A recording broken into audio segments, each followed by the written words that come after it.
Hey there, everyone. Jason Logston here from Amazing Food Made Easy and president of the ISVA. I really appreciate you all joining me for this sous vide lobster, sous vide cherry tomatoes. It should be really fun. We're going to combine those two with a really good pasta sauce, it's one of my favorites, and I look forward to sharing it with you. And one of the things I hope you get out of this is the base recipe, both for the pasta, is very versatile, as well as the lobster and the tomatoes. You can use them in a lot of different ways. First step, preheat your sous vide machine. Lobster is all over the place. I have my Joule set at 138 right now. That's a good upper range for me. But lobster is really interesting.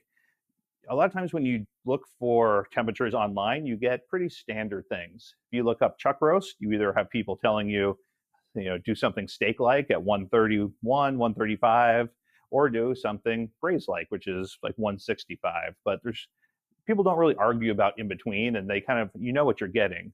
Where lobster is kind of crazy. When I started doing research on this, it's the time and temperature is all over the place, and everyone thinks theirs is best. So if you're only doing this for the first time, I recommend 135 or 140.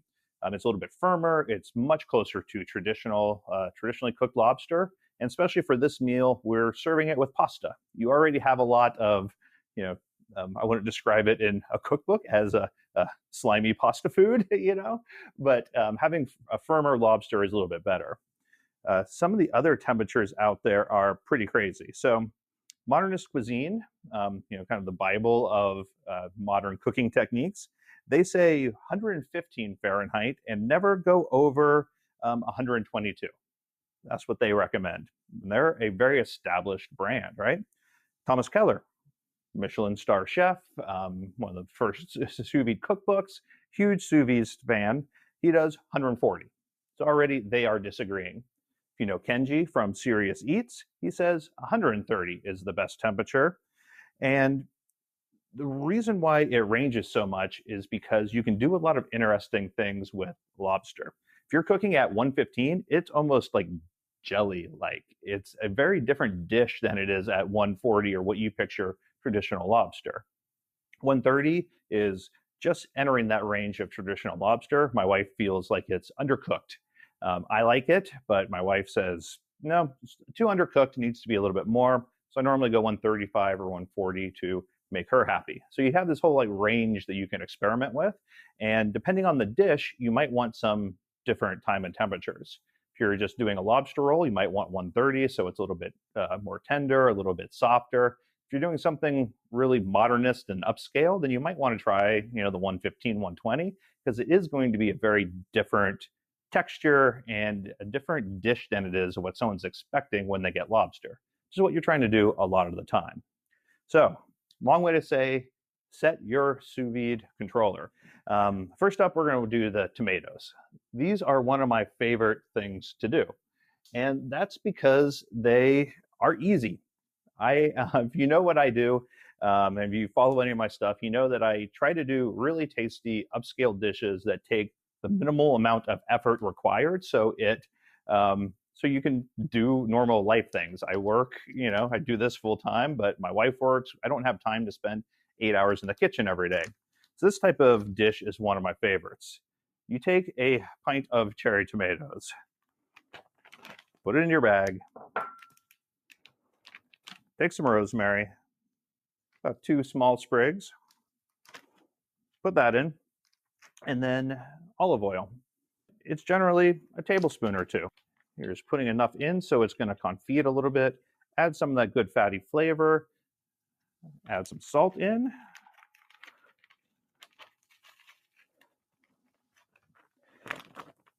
And that's what goes into the tomatoes. You can lightly seal these if you have a vacuum sealer. I'm going to use water displacement method. I almost always use vacuum sealer bags because they're a lot more sturdy than Ziplocs, even when I'm doing water displacement. But this is all you have to do. And they're very versatile because you can mix up the spices, the herbs, different types of cherry tomatoes, and even the temperature can vary a lot. Just put those in the water bath. I use magnets to hold it down, whatever type of general holding down you use for your bags, you can use for this.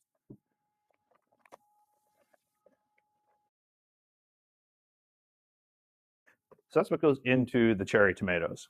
Super easy, right?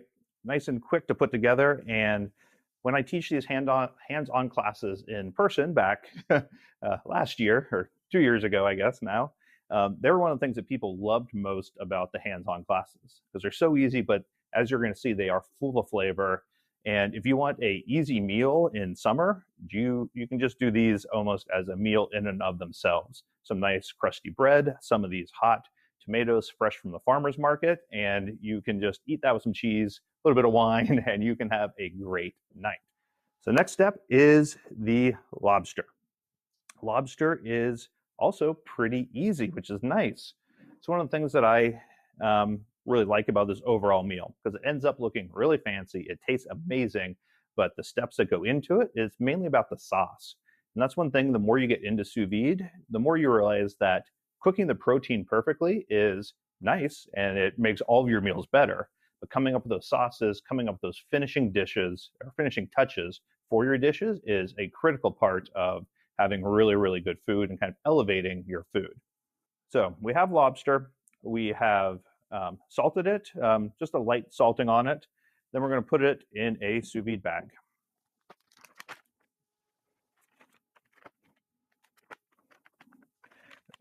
Like most things, when you put it in the sous vide bag, you want to make sure it's in a single layer. We don't want it to be on top of each other because sous vide is all about thickness. All of the cooking times for tender pieces of meat are all about thickness. Weight doesn't matter. We could have this entire bag filled with lobster, but if it was all in a layer this thick, it's going to take the same amount of time to cook versus like an oven that it would add cook time to it. To the lobster, we are going to add thyme and butter. Few sprigs here. Put that in, and then a thing of butter. I like butter a lot, so I put it in everything.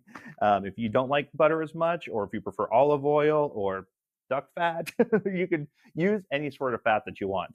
That is everything that goes in the bag, so now we just stick it in the sous vide machine with the tomatoes. Do it on the side here. These magnets, I think, are out of stock now, but they are the best, like $15 I ever spent. They're just these silicone magnets that hold bags down super easily. The magnets themselves don't get hot compared to some of the other uncoated ones, and they work amazingly well for vegetables, for frozen things, anything that you want to float down or just keep underwater pretty easily. It's a great way to do it. And I just make sure there's a little bit of space on the side so the water can still get around. Otherwise, it's just heating through from one side. But now we have the lobster in, we have the tomatoes in. And this is another thing I like about this dish is the pasta will be able to hold for a while. The lobster can hold for an extra 15 or 20 minutes, and the tomatoes can go for a pretty long time. Because they are so flexible on timing, it removes a lot of the stress.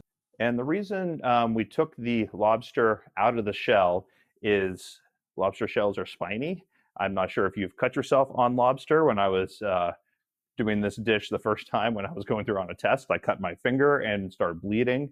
And those spines can often go through the sous vide bag. And that means water is going in, and especially with this lobster and the butter and the thyme, we want to keep all the flavor in the bag. We don't want to water it down and let that go into the water. And it also cooks more quickly when it's out of the shell.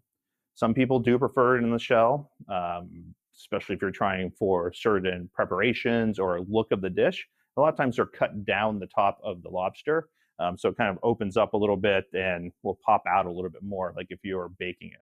I'm going to pull over my Control Freak, and we can get started on the sauce. I don't know if any of you have seen the Control Freak burner before by Polyscience, but it's It's a really cool piece of equipment. You can do sous vide in it. So it has that fine tune of temperature control. I use it for boiling pasta a lot of the time. David Transick from PolyScience suggested that because you can keep it right below the kind of boil over point that pasta hits a lot. I think we've all done that. You bring it to a boil, put the pasta in, turn away, and then suddenly it's overflowing. You can keep it below that. I use it for reducing sauces. It's a really nice piece of equipment, especially if you're into catering or going somewhere to cook, because you always have a really, really good burner next to you, which is great. Okay, we're going to drop our pasta in the water then. I found some spinach fettuccine, so it's close to the linguine. I thought it'd be tasty. I like the color of it there. So we're going to drop that in and get that started cooking. I figured if you had to not see something, the pasta boiling was probably the thing to not have a camera on. You've all seen pasta boil before. So now that that's it, we're going to get started on the sauce. So I just want to heat a pan over medium heat. Put in a little bit of oil. So once the pan starts heating, we're going to put in the asparagus. I have pencil asparagus, so it's probably going to go a little bit faster than the thick asparagus. Throw some salt in there so we have a little bit of flavor. We're going to let that cook away. Someone asked me if you could sous vide live lobster. And I was like, that seems like a horrible idea, but I should probably do some research on that before I respond. And the best consensus that I can see is that you can, that 130 is enough to kill animals. So if you want to, you can go right ahead and do that, but it's going to be a slow process, and it's probably not the most humane way to kill a lobster. So I wouldn't recommend it, but it is something that you can do if you really want to experiment with that. Not one of my favorite things that I would want to do. We just want to soften these up some. I really like asparagus in this dish because I'm a big fan of pasta and creamy pasta, but I tend to get tired of it by the end. I always love going to Italian restaurants with my dad because we'll get a creamy pasta and we'll get a pasta with marinara. And then with the two of them combined, they're a really good meal. So I feel like adding asparagus and the mushrooms is a good way to kind of add different bursts of flavor. Cherry tomatoes do the same thing. So it's not a one-note dish anymore. You're adding a lot of variety to it, and you're kind of, I don't know, just making it a more interesting meal to me, because I am going to eat a giant bowl of it, so I want a little bit of variety to it. Okay, my asparagus is about done, ready to pull.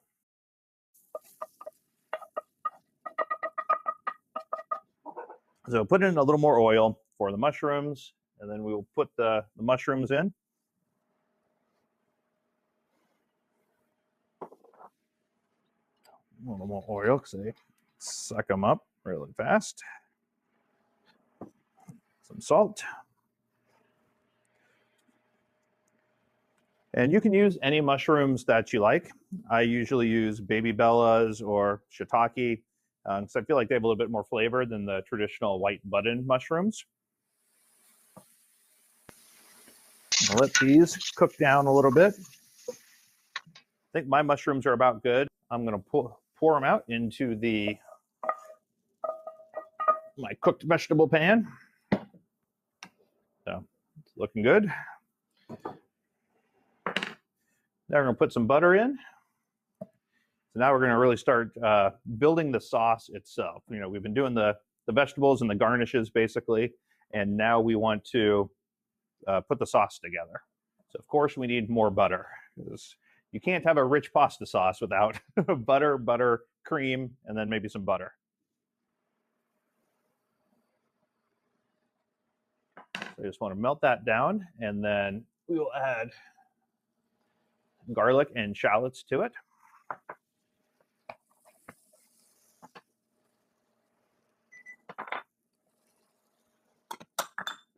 A little bit of salt. And we're going to let these just soften a tad. Then once they soften, we're going to put some flour in there to make a roux. Whisk in the flour and then cook for a few minutes. So we want to cook the flour, gets rid of the raw flavor, which isn't great. Flour can also have bacteria in it, so you're also sanitizing it pretty quickly.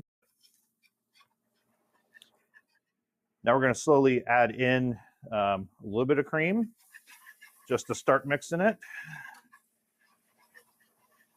And then really pour it in, mix it all together.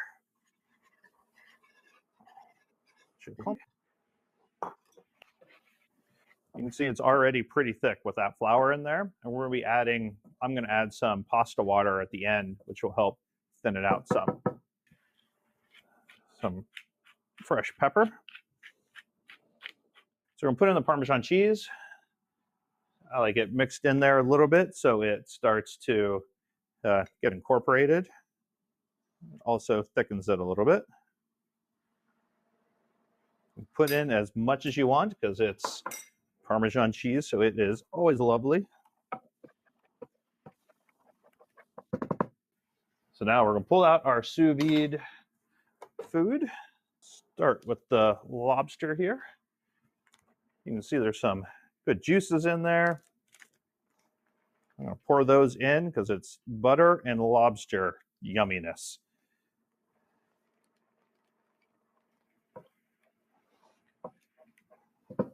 Add in the vegetables.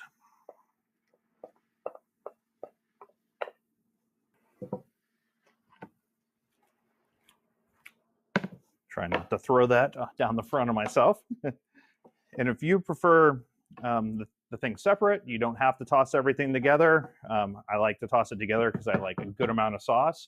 But if you want it separate, there's nothing wrong with that. Put in the pasta.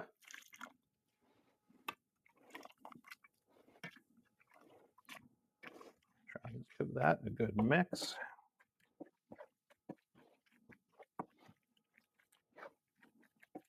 I like to pour out the cherry tomatoes. Grab a bowl here. That way you get more of their juices that you can always put in if you want.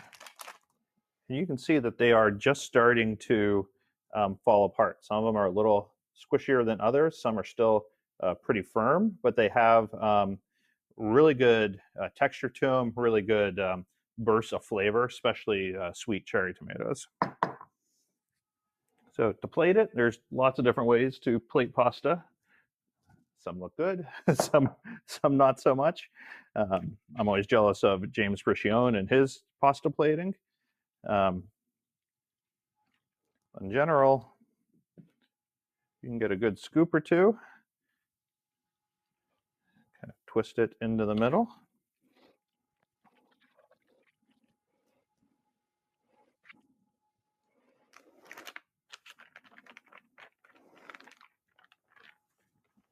You can see the lobster turned out perfectly cooked. Place that on top. Add some of the cherry tomatoes around it.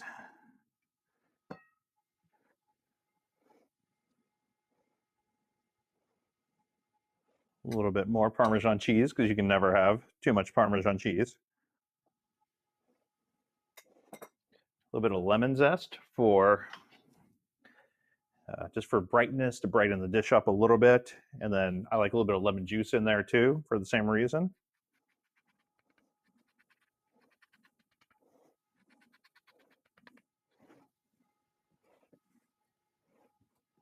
And we have our cut up basil. And if you have a few extra basil leaves, you can put them on. If I was a professional, you know, I'd have my tweezers out now, but I am not a professional. I just make really good home food. There is the final dish. Looking forward to eating it. So that is our sous vide lobster, sous vide cherry tomatoes. I didn't talk too much about the temperature with those, and that's because the temperature is wide that you can use. I make these all the time with steak, with pork, because you can just throw it in the water bath. Timing doesn't matter too much. So if I have steak at 130 or 135, when I pull it out of the water bath and I'm getting ready to sear it and finish the meal, I'll throw the tomatoes in. By the time I'm done searing, they're going to be ready to go and they're a great side dish. So I hope you had a good time. If you have questions, please let me know. Jump on in. I'm happy to take any more questions that you have. I had a good time cooking for you all. I hope your end result is as good looking as mine is.